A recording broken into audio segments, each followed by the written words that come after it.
It started as a strange news report on a Tuesday morning. Massive amounts of garbage have washed ashore across the globe, the anchor said, her face pale despite her practiced smile.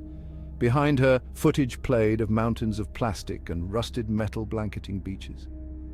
It looked like a landfill had erupted from the sea. At first, no one seemed too worried. It's probably just ocean currents shifting, one expert said. A rare phenomenon. I shook my head as I turned off the TV. Another disaster no one wanted to deal with, but by Wednesday the story exploded. The trash wasn't just on the beaches anymore. Entire wrecked ships were showing up. Old ones, like ghostly freighters from centuries ago. In some places, human bones washed ashore, tangled in seaweed. That night, I couldn't sleep. Social media was flooded with theories, climate change, tsunamis, even aliens. I tried to ignore it, but then my phone buzzed with a text from my cousin who lived by the coast. "Turn on the news, you won't believe this." I did, and I'll never forget what I saw. The camera zoomed in on a beach in California where words were carved into the sand by the waves themselves. They rippled and shimmered with the tide, impossible to miss. The message read, "Leave before we awaken." It sent chills down my spine. The reporters were in chaos, talking over each other, debating if it was a hoax. But the waves, those waves, they moved like they had a mind of their own, erasing and redrawing the letters as if daring anyone to doubt. By Thursday, the world was falling apart. The ocean wasn't just spitting out trash anymore. Entire coastlines were flooding. Salt water was seeping into rivers and lakes hundreds of miles inland, killing crops and poisoning drinking water. People tried to escape, but the roads were gridlocked. Panic set in. That's when the first ship appeared. Not a modern one, a massive wooden shipwreck from the 1700s, its sails torn, its hull covered in barnacles.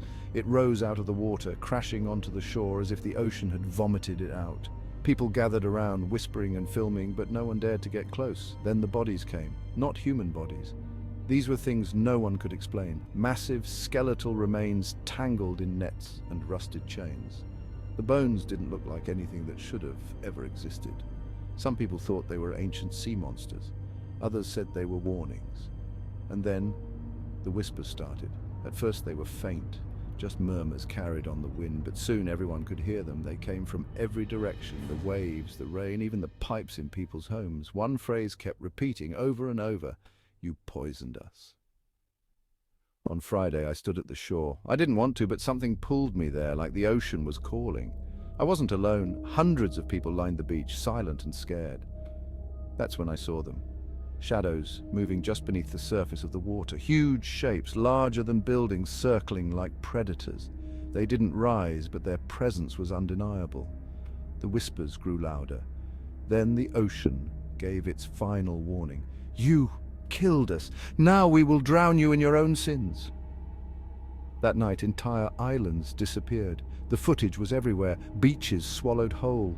The land torn away like paper. I packed a bag and tried to leave, but it was too late. Roads were flooded. The air was thick with salt, making it hard to breathe.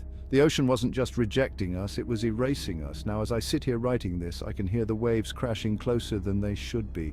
The whispers are louder, angrier, relentless. The water seeps under my door, colder than death. I don't think there's anywhere left to run.